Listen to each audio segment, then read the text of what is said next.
Good morning, everyone. Thanks for joining. The session today is Turbocharge Your Sales with Analytics. My name is Johnny Girardi. I'm DataSelf founder and CEO. And the main idea of today's webinar is how to make your sales team's interactions with customers more educated, targeted, and efficient. As you know, today, clients are getting more educated, they're doing their research, and they're busy. So if your sales team is not really educated about what's going on in the market, about what's going on with the client, if they're not targeted about specific things that matter for the client, and they're not efficient doing the work, you might be losing some opportunities.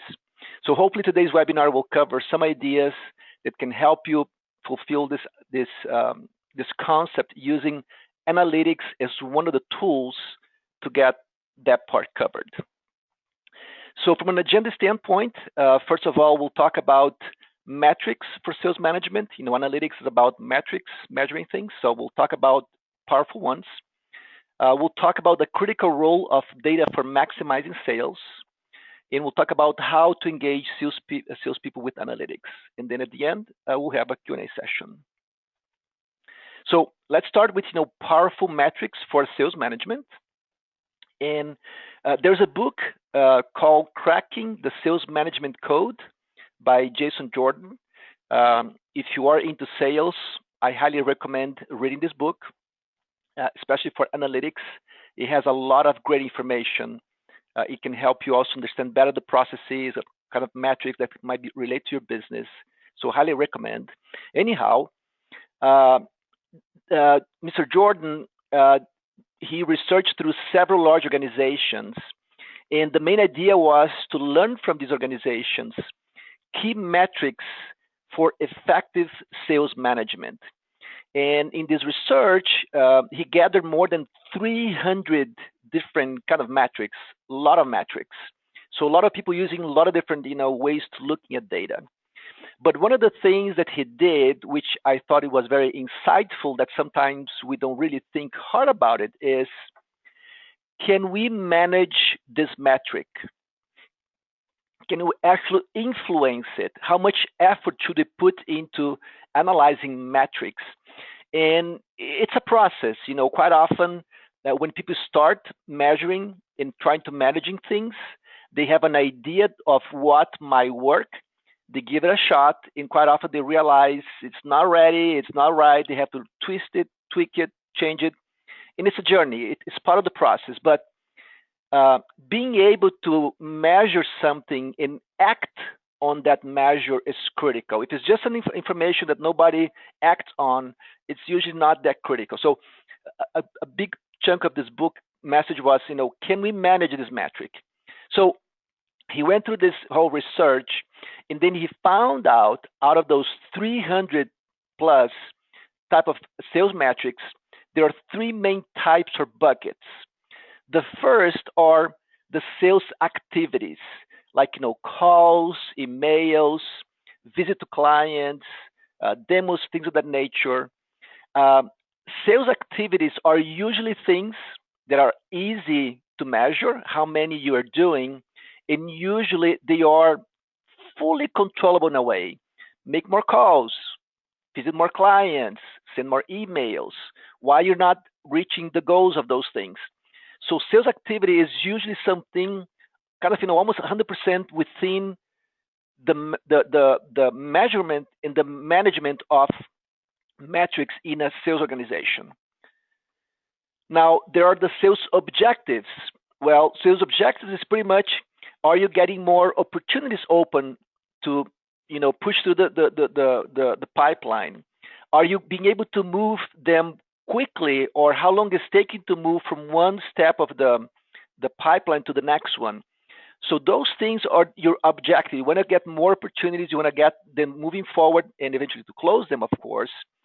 And these metrics are usually called or very useful for checking your sales process, how it's going, and how can you tweak your different processes, your different interactions, the speed, the approach, what materials you should send, looking at different trends across the whole sales process to try to create more things in the sales objectives step of the metrics. So these things you don't control fully, because to create an opportunity, the prospect might say, no, yes, send me a proposal. So in a way, you don't control the full process, but by looking at the sales activities and how efficiently you're doing things, you start to find pattern between or among things you do in getting more of your sales objectives into the sales process. Finally, what's the ultimate goal is the actual business results. How many sales you're getting? How many new contracts have you closed? This is pretty much you're looking at lagging metrics. It's what you did in the past. You have no more control of what happened in the past because you're closed opportunities. So it's great for reporting. It's great to learn what happened, to see how you can do better in the future, but it's something that has already passed. So these are the three main types of metrics. And the interesting thing, if you check the book by Mr. Jordan, is that there is no one size fits all. What you should do.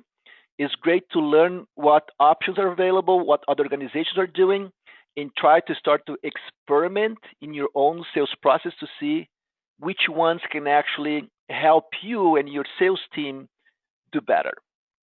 Anyhow, I want to do a quick poll to ask your opinion or your feedback. So let me just launch this poll. And if you please just tell which one of the following sales metrics you're actually measuring with your sales team and that you're actually trying to manage. So you're measuring and manage. So click all the ones that apply to you. And be sure to click the submit button.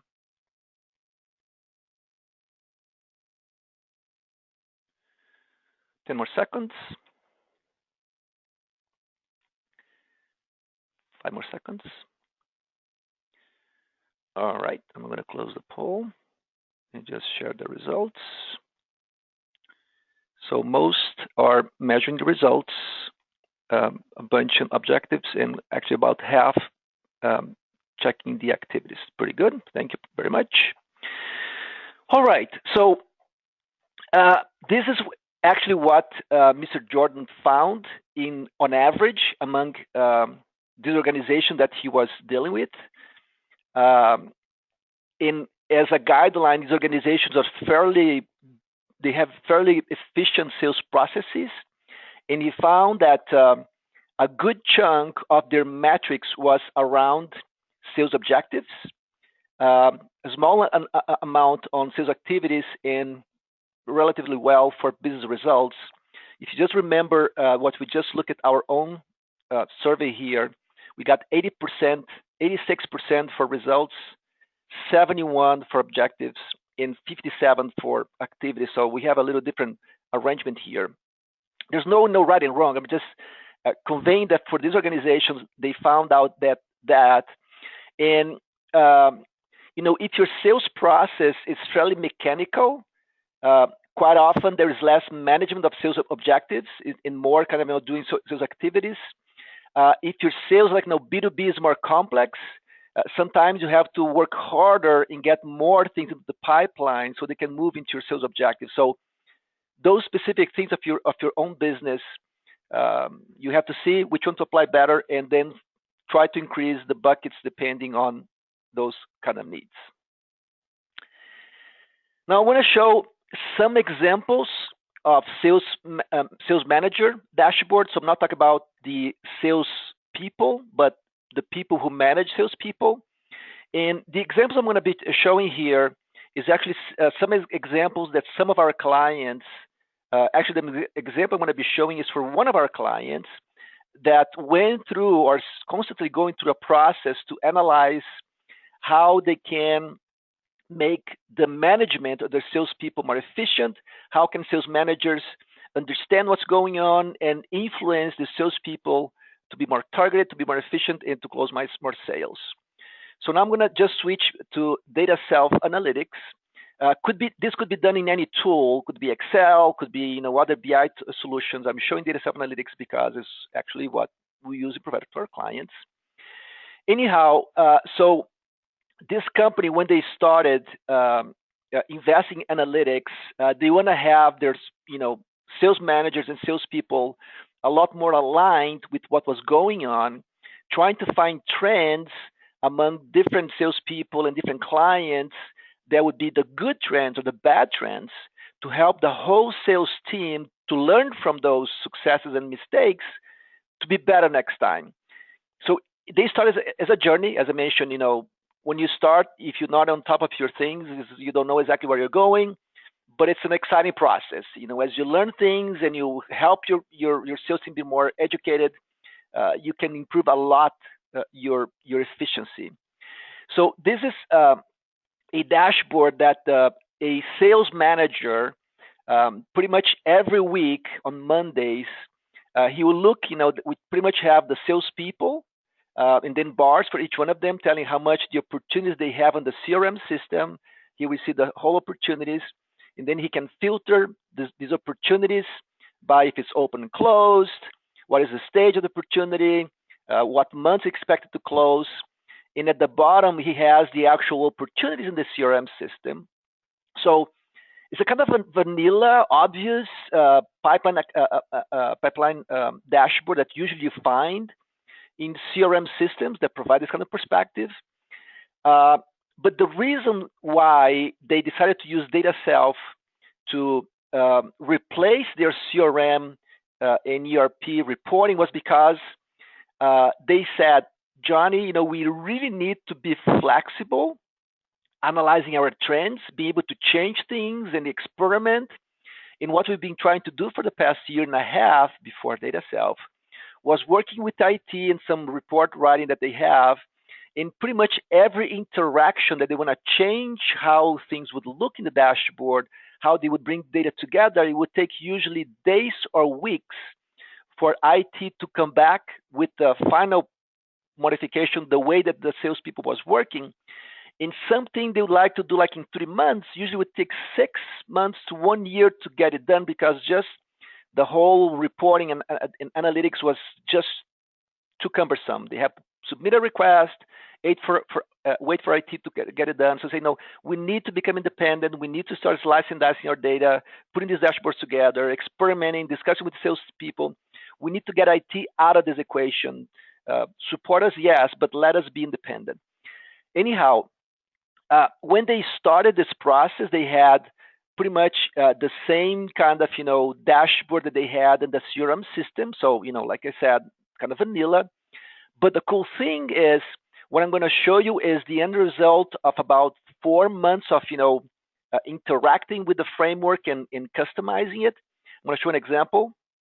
So let's say the account manager would be talking with Ed, which is one of the salespeople. So start the meeting, he clicks on Ed, and then right now he only sees Ed opportunities. Right now I'm just looking at opening. I could discuss what he won, what he lost.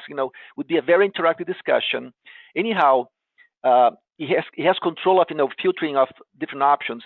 However, once they go into, okay, now what opportunities on the pipeline? How can I help you? What's going on with this client? Is it good? Is it bad? Then they realize there's several kind of questions or discussions that would be involved in salespeople that they should have in their fingertips to quickly go through those trends that are critical for the discussion. For instance, so talking with Ed, and hey Ed, how about this client here is a big opportunity, is still early in the process. What's going on with this client? What else we have with them, right?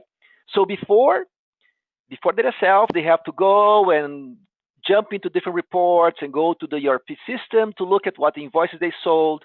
Are there any sales order? Is the client with pending receivables? Usually a relationship with a client has so many different pieces connected with your business. And sometimes some of those connections are critical for you to do better when you're dealing with a new opportunity. So what this organization did is they built this dashboard, and when you click on this particular client, now we have these 4 different drill down or drill through options. They can go click AR aging and see if this client is current, if it's something delays, because sometimes that's something important for their business. They can just email the prospect, email right there, send an email to ask something, so they don't have to go to the email, find the email, the address of the person, and so quick and easy. They use marketing automation tools that bring information from website visits, what page they visit, how many social media interactions. So they could go to the marketing automation tool specifically to see what this client is doing on their website. And they also created this dashboard that shows information from their ERP system. I'm going to click right now. So I'm going to go into sales analysis for this particular customer. So right now, just by clicking on this second option, they go to a different, in this case, is a different part of the dashboard that shows year-over-year sales for that particular customer by brand and by product. So in this current month, they see last year and this year side by side by brand and by product. And if the sales is going down, it shows as this orange color. If it's going up, it's showing as blue. So the idea for this business is because they have seasonal business, and in this report, by the way, is month to date. So let's say if we have 15 days, if you want the June 15th, we're comparing how much they bought last year through June through the 15th compared to this year. So it's a true side-by-side comparison. And if you have decline, that can be a problem. So the idea here is, for instance, they look at this, like in this case, of course, I pick a situation that could be a problem. We're seeing many declines with items. The total for the month, it is a decline versus last year for this brand. And is this a trend? Is this a problem? Is this just, a hiccup? Well, let's see. Let's check what happened last month. So in this case, this is something that they do. They can select different months. And sure enough, overall, the business last month also declined. Well, that's 2 red flags. Some items are declining, and last month, comparing to the same month last year, it also declined. Well, maybe you need to dig further to see what's going on, call the client to see if there's competitors, if they're not happy. But making this kind of flow that you don't have to go to different reports, to different systems, call IT, to be right there on the spot is very informative. They have also at the bottom here another section that shows open orders. What this client already has in the pipeline, or actually in actual orders that are supposed to ship this month, next month, in the future. So the point is, the idea of this interaction as make the meeting between the sales manager and the salesperson something that people can focus on the business issues and not jumping through loops and hoops in Excel sheets and complications. Oh, let me see, I don't have this information. Let's talk again next week. No, you need to fine-tune your process. You need to learn your process and fine-tune in a way that you can give these people tools that they can focus on the job and move forward and not being scrambling with the reporting analytics tools. And overall, I have some other reports here and dashboards that are also being used by this organization. I thought this one was an interesting perspective. This one shows by salespeople, these are, how many weeks since the last contact with a particular lead or client. And then the color of each of these cells relates to how much an opportunity is into that particular bucket. So let's say if I click on this one for Dan, there's 12 opportunities that are here at the bottom with a total of $3 million. And then, hey, Dan, why you're not calling again these people? You should call these people every week. You shouldn't wait for a full week to call these important leads. Salespeople are super busy usually, and sometimes they can lose track of what's important. Or sometimes they're just handling the account because that's their job. But let's say a particular client might have some other issues with the business that the sales manager knows that the account the salespeople doesn't. And then having this kind of dashboards will help them have, again, a more educated, a more targeted conversation among the opportunities to be more efficient when they tackle sales opportunities with clients. And again, all of these things are interactive. You click, you can drill down, you can go to the reports. The last one, which is also pretty popular, is having sales funnels that you can also filter by different ways.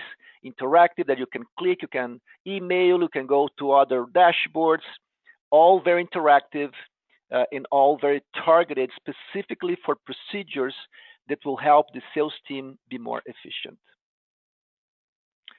Alrighty, let's move forward. I'm going to make a second quick poll. So let me just launch it. So just clicking, what are your main reporting challenges? And be sure to check all the options and click the submit button.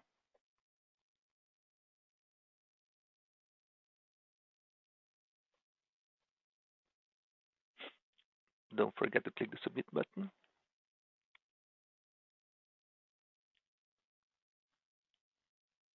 Ten more seconds. 5 more seconds.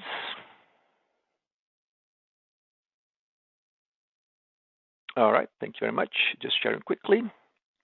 So difficult to use is the top one and data consolidation the second one. Thank you very much. Let's move forward. Let's talk about the critical role of data for maximizing sales. And now we're talking about the salesperson perspective. The first part was about the sales manager, the people who manage sales teams.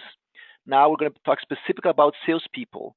And it's a different perspective, it's a different kind of needs, a different kind of, things they'll be interested from an analytics standpoint to do their job better. So let's talk about the sales rep perspective. So first of all, what are the main traits of great sales reps? First of all, they're very competitive. They want to do more, they want to sell more, they are excited. Usually they're numbers driven, of course, commission driven, I would say. But they like to hit quotas, they like to see numbers to do better.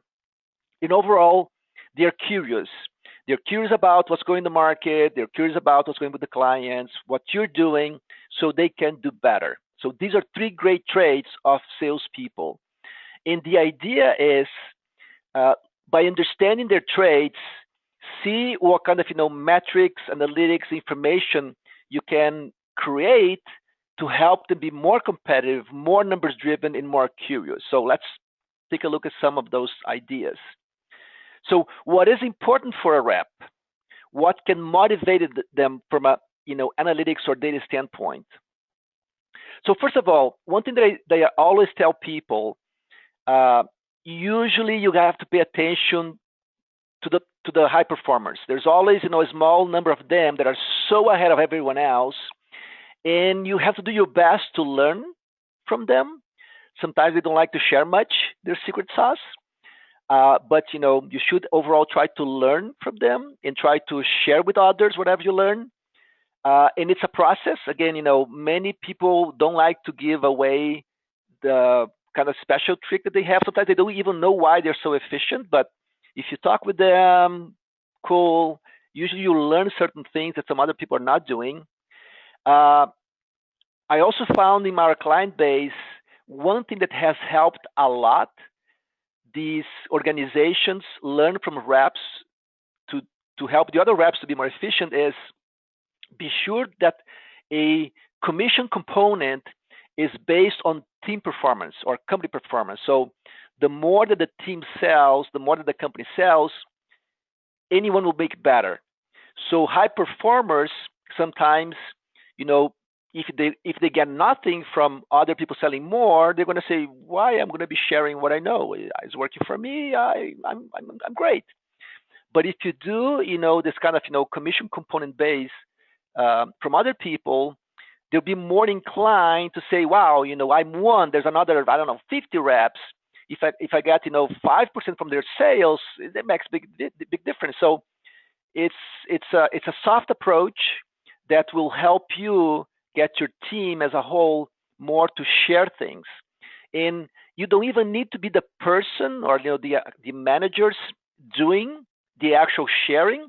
You can actually influence them to talk with each other. Hey, the high performer or whatever the person is, you're doing so great, and as a team, we can do so much better if we learn from things. Talk with other people, give them some tips.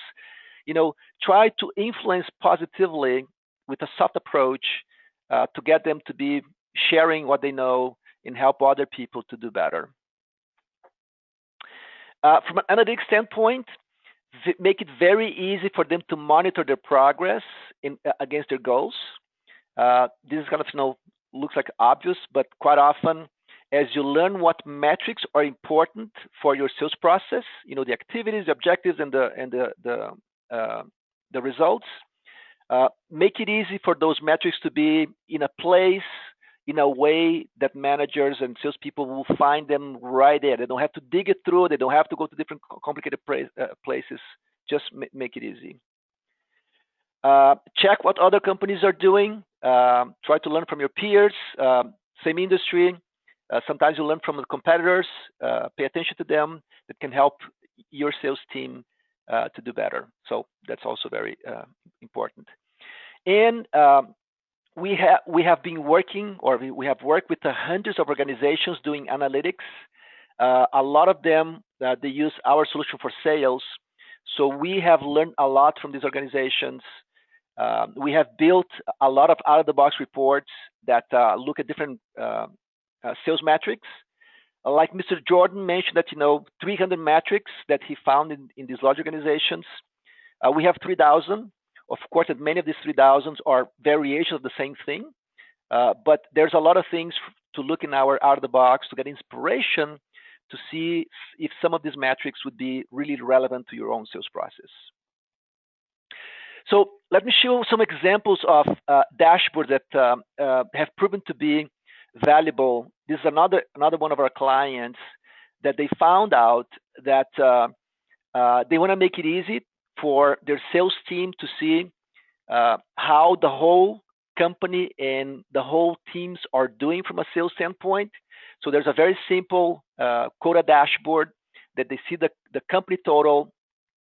The line is the actual goal, and the bar is the actual. And if it's green, is above the goal. If it's not green, is below the goal or the target. Then they have the same information by region, and then they have information by individual sales reps and some other overall metrics.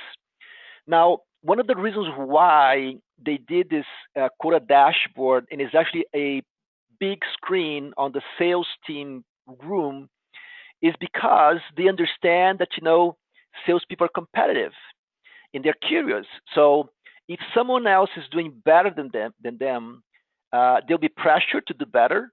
They'll be pressured to talk with other people. They'll be pressured in a way to just see why they're not doing as well as the others. So sharing high-level numbers, if it's not something proprietary for each individual, overall works great towards those competitive and curious traits of great salespeople. And right here you can tell, some people are doing really below the goal, some are doing really great. So it's good to share that information. Now, not only that, for this organization, they also allowed each salesperson of the same region to be able to see someone else's second layer of metrics. So let me show the next dashboard. This dashboard is to show more like, details about the kind of, opportunities they're working on, how many activities they're doing last week, this month, this quarter, and some other metrics. So these are not proprietary information. They're not showing which clients they're working with because that's individual for each salesperson, but it's showing metrics that show activities and objectives of each salesperson that can give hints to other salespeople of why they're doing so well or why they're not doing so well. And this is a journey. This is a process. It's interesting that sometimes some people with lower number of calls and emails get higher sales than others, right? Because it's not only throwing a bunch of emails, calling a lot of people. It's actually a matter of calling and leaving the right message, being contextual in the message that you leave, in your email that you send. And then as you see those trends, you say, hey, this junior salesperson is doing so many activities, but he's not getting much sales. Well, you see those trends early on, and you go talk with him and start with her, explaining, it's not just a matter of, getting more. It's about a balance of quality and quantity. And look, then you can look at, show examples of the top performers, of how much they're doing, how many activities, but how much they're getting the job done and getting sales. So it's a process that the account manager and the salesperson can go through discussions to learn from others, so the salesperson will be more efficient. Let's take a quick look at some examples of sales rep dashboards that some of our clients are taking advantage of. So I'm going to go back to DataSelf, and I'm going to show this particular dashboard. So this particular dashboard is from another organization. It's a very interesting story. They have a large number of clients. They have a large number of salespeople. 50 or 60 salespeople. And one of the things that they realize over time is that there is a certain number of opportunities on each salesperson account that they are calling frequently, and it's moving forward, and it's awesome.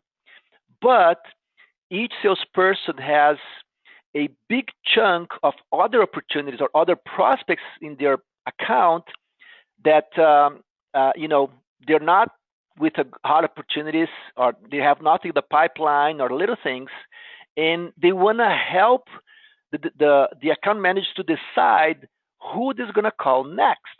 So once you call all the ones that you have to call, and now you go call someone else, is who should you call?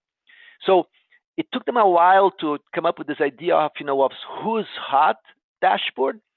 And the way that they found out is they have a marketing automation tool that gives them the amount of contacts. Actually, the marketing automation tool, which looks at how many website visits they have, as well as information from the CRM system, number of calls, number of emails that this organization is exchanging with your business, and they put it on this dashboard, on this chart, on a descending order. So the more contacts a company is doing with your company, the more likely you can sell them more if you're not already trying to sell them more. So as an account manager, suppose it's 11 a.m. is a great time to call a few states. So I come here, I select the state I'm going to be calling, and then I look at this top list here. Yes, I already called Michael. Yes, we're talking with this other client. Frederick, wow, yeah, Frederick, I haven't called Frederick for a month or so, and he's been doing a lot of website visits and been talking with a lot of people. I don't know who they are, so I'm going to call Frederick. But the other thing that the organization also did in this process is, what should you do before you call a prospect?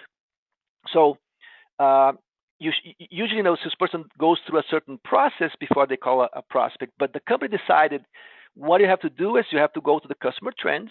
This is almost like an obligation. If you're going to call someone, come here, choose the customer, which in this case I already have selected, but it's Frederick. Well, it's already here. Frederick. So he picked the Frederick client, and then it shows last year and this year side by side sales by product line. This company is really driven by product line sales. And the idea was, if you see declines, like in this case, that might be a red flag. And they could have even more details. So the point is, he would see how they're selling over, by month. This year, last year, is it growing or declining as an accumulated perspective? So he would get educated about important things that could matter for this client, and then he would call Frederick. Hey, Frederick, how is it going? He would ask a bunch of questions, and once the chit chat would be over, he'd say, hey, Frederick, last year, in April as well, you bought, quite a bit of dairy products. dairy products, sorry. Why is this year you're just buying, just a little bit? So now you're having a targeted and educated conversation. And what this client told me is that sometimes when the salespeople are talking with clients, sometimes clients don't even know of that particular problem. Sometimes a problem in the client, and they were busy, they didn't even know something was not selling as well. Sometimes it's a competitor, sometimes it's something that the client knows a problem, but sometimes it's not. But by helping your account manager, your salespeople, to know important things to have in conversation before they call is great. And this is part of the sales knowledge of the organization.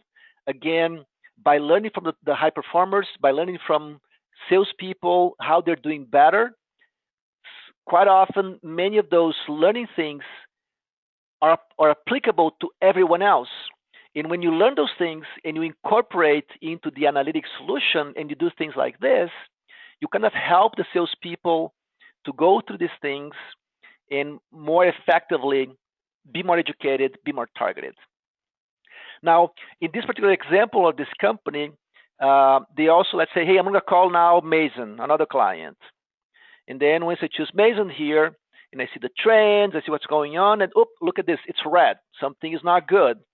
In this case, for this organization, they also have internal goals that profitability should be a certain percentage, and the client shouldn't be too past due. So in this case, by clicking here, you go to a different part of the dashboard showing, in this case, the profitability of this client by different product line. You have the color showing how profitable those sales are. So the idea is for the account manager, hey, not only you have to sell more, but you have to be sure the profitability is above a certain percentage. If it's not, you got to do a better job, call the manager or try to do something else. But again, you have your obligation with your clients and you have obligation with your manager and company, and then allowing all these metrics to be easy are very helpful. The last thing about account managers is also you're going to be creating a framework that of analytics reports and dashboards that they can easily navigate and have these answers, these questions answered quickly. But you also want to give them freedom to make different things, to change, to slice and dice. What I'm going to show you now is an example that now we have enabled or released in our product that is being very helpful for some organizations. This particular view is just showing orders that were shipped this week. So it shows for account manager, in this case, this one, by customer, how much was shipped this week.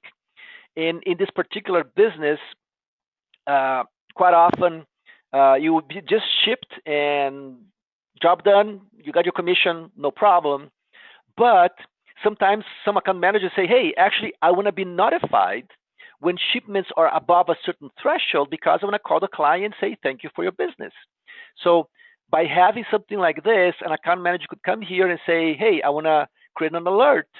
And every time that any of these customers have a shipment above, let's say, $500,000, I want to receive an email in my inbox, and I'll give them a call. So as a salesperson, I come here, I click on this axis. I say I want to create an alert. So let me just click here.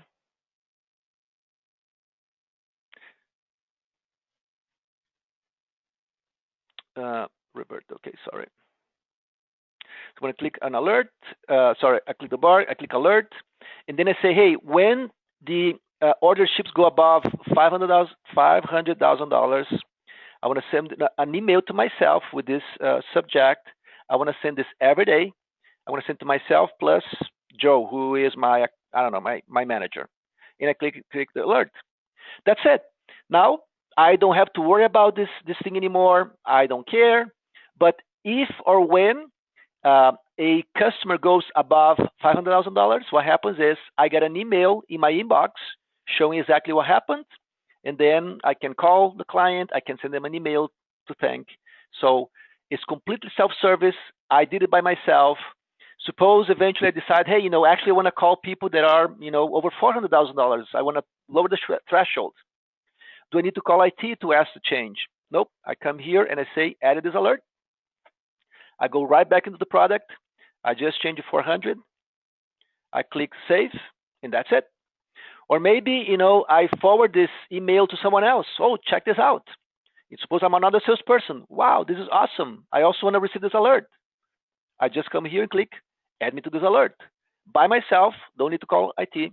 I'm added to the alert, or I'm removed to the alert, or I can edit the alert. Very straightforward and very empowering for salespeople. All right, let's move forward. I'm going to make my last quick poll. So if you don't mind answering quickly. How engaged is your salespeople with data analysis? Please check all the options that apply to your business and click the submit button.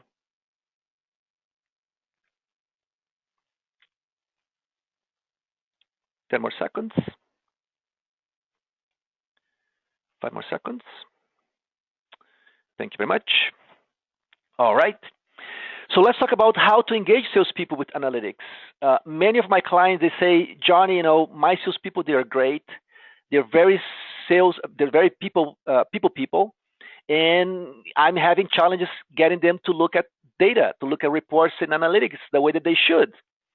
I hear this quite often, and reality is salespeople are people, and many of them are not very data-driven per se, at least. There are many reasons why they might not be data-driven. And usually by hearing our clients, listening to their story, giving some suggestions, we learn some of the things that usually help them become better at engaging their sales force or their sales team with more data. The first thing is focus first on your reps that are excited about analytics. If you have several reps, usually a fraction of them are very excited. They want data, they want more reports, more dashboards, they understand the benefit, they're excited to help you figure it out and focus on them. The reality is, until you turn this process around, usually for months, not even weeks, it's for months, and working with these people who are excited, until you do that for months, you don't even know exactly yet what's going to make a difference. And if you start pushing things that don't make a difference to everyone else, boy, you're going to lose the interest even more. So do not push things that are not proven yet before you get them validated. And focus first on the reps that want to be part of it. Some of them, they want it. You're going to tell, yes, call me, I love it. And some of the people are like, yeah, let me know, whatever. So don't bother. Focus first on the people who are excited. Second, learn with these excited people what makes a real difference. And it's not a feeling difference, it's an actual numbers. You see a difference because I did this, we see this better result. So try to learn from the process the things that actually make a difference in the whole process. Nurture team performance culture. So as I mentioned before, try to come up with ways that you encourage people to share with other people. Put a component of your commission based on the team performance, so everyone will win as you sell more. This is very important also to get these first reps excited and actually talking with other people and helping the other guys to engage as well.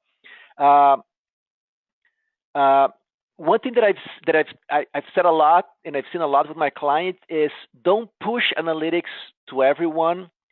Focus first on the reps that are excited and just run with it. And what happens is the other reps that are not so excited, that don't care much about this new initiative, but in every meeting you talk a little bit about it and you're dealing with these reps that are engaging with you. And what will happen is many of the other reps will be, I want to be part of it as well. The guys become more successful and start talking with them. And eventually they're going to be part of it. So let them come to you. Don't push them down the throat. Focus first on the ones that will be excited, and naturally the others will come. The ones that want to engage, they will come to you. And when they ask you, give me this as well, give me more access, boy, now they want it, now they will use it. Now they'll be actively engaging with the process. So keep that in mind. Try to incorporate only the relevant metrics into the sales process. Don't put too much, don't put too little. Try to find the right balance of critical metrics that will make a difference. Make it easy to access analytics. Some people are only sitting on the desktop. Some people are, visiting clients. So find ways that they can find it anytime, anywhere, using their desktops, their notebooks, their mobile devices. Make it easy. This is one example that I usually tell people it's very, very effective, is put analytics inside of the salespeople processes. So if they use CRM, it can be any CRM system. You should overall insert dashboards and reports inside of the CRM process. So when they go from looking at the pipeline, looking at the accounts, the contacts, on each one of these pages that they're going through all the time, find contextual reports and dashboards that can be inserted into these sections. They are interactive, so the salesperson will be able to see the data on their face. Even if they don't want to, it's going to be right there. So inserting in their sales process is usually a great way to get more traction. By the way, when I was talking before that I showed a dashboard, let me just go back to that dashboard. I think it's an interesting story. This dashboard here. When I showed you this dashboard, that you can click here and you can go to a client and go to all of these different options. I see many organizations with CRM system, any CRM system, that they want to have more information for salespeople. And what they do is they start to bring data from their other systems, from the ERP system, from market automation inside of the CRM. So they go through a very complex technical data synchronization process to bring sales and whatnot into the CRM. And then they start building reports inside of the CRM system. And it's unreliable, it's slow, and it's complex. What I showed you here is you could have a dashboard like this inside of your CRM. And then inside of this dashboard, because you're using a flexible analytics tool, you can create all of these other reports and data points together without changing the CRM, without bringing data from other data sources into the CRM, without synchronization, without slowing down. If you want to change this report, you don't need to call IT. You don't need to call the CRM company. You just come, you change the report, you slice and dice it, you save it, and now you have a new modified perspective inside of your CRM, bringing data from financials, from purchasing, payables, whatever it is. So being able to use an analytics tool that is flexible and incorporating those reports and dashboards into the workflow of the salesperson can dramatically expedite the time that's going to take your business to figure out what metrics and what variation of metrics will help your sales team to be more efficient. My last part is just talk a little bit about DataSelf. For those of you who are not very familiar with us, we've been doing analytics for organizations in the mid-market for 12 years now. We have what is called an enterprise-grade BI solution. We use data warehousing to bring together data from the ERP system, from the CRM, Google Analytics, market automation tools, payroll, Excel sheets. So we combine all this data together, quick and easy. It's all your data, it's all your business data, doesn't matter where it comes from. So we bring them together. We use Tableau as the tool to show data. And Tableau, for the last 5 years in a row, has been considered by Gartner as the gold standard for analytics in reporting. Very easy to use, run things very fast. You can access your reports, your dashboards, your alerts in desktop, web, mobile devices. And it's very easy to slice and dice the reports, to drill down, and even build new ones from scratch. We've been doing this for 12 years, and we have been slowly but surely adding more and more metrics into our out-of-the-box solution. Today, we have more than 5,000 reports, dashboards, and KPIs out of the box. There's more than 3,000 total looking at sales metrics specifically, sales and sales order in CRM metrics. So if you're trying to get a better understanding of how manage salespeople and looking what kind of metrics can help you, our library can be inspirational in that perspective. I'm going to jump the last product demo because we're running almost out of time here. What would be next? So I encourage you to learn more about analytics for sales. DataSelf, we have a lot of experience, and my main goal as a professional, first of all, is education. I want to share a little bit of what I learned. I want to learn from you what you've been doing, what's been successful, what's not, and I can point different things you might do to do better. If you need BI analytics, I can point to competitors if I'm not a good fit for you. If my framework is a good fit for you, boy, we'll have fun. We'll help you a lot. We know our stuff really, really well, so we can dramatically accelerate the time that it takes for you to get analytics in the hands of your salespeople in other parts of the organization to do better. If you want to learn more about DataSelf, our see a demo, do proof of concept, contact me. I'm here to assist. So those are two potential next steps. At the end of the webinar, when to leave, don't forget to answer the questionnaire that's going to pop asking a few questions because we always appreciate feedback. I'm going to skip this poll as well. I'm going to open the finally a Q&A. If you have questions, please use the GoToWebinar panel, and I'm going to be answering questions right now. So let's see if we have any questions. Yes, we have questions. So first question is from Laura. So Laura is saying that we synchronize our recent sales from our ERP into Salesforce. It's unreliable and hard to it's an unreliable and hard to maintain process. Can you explain again about using analytics inside of Salesforce? Okay, Laura, it's an awesome question. So I see a lot of organizations that as they try to do better with the sales team, they need to have several pieces of data from different systems like the ERP and whatnot inside of the salesperson process. And many organizations use CRM like Salesforce for that purpose.